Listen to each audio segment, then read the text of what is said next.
Kaalaman sa Pinoy Big Uses, Kabataang Pinoy Edition.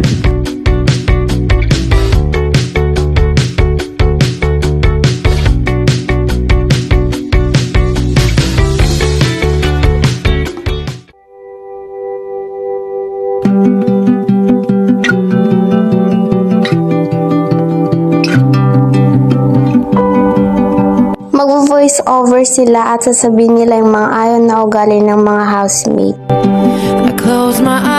Kuya, yung ayaw ko pong ugali sa mga housemate is yung kay Patricia po kasi hindi po siya laging nagsising. Para sa akin, walang masamang ugali yung ibang housemates, yun lang.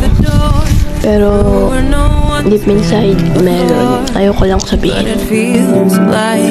Pinakaayaw kong ugali sa mga housemate is parang may pinag-usap-usapan sila na nalaman.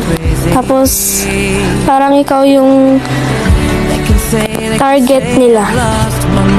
Kuya, meron talaga akong ayaw na ugali ng isang housemate dahil sa hindi po siya nakikipag-operate and late pa po siyang nagpapasa ng task.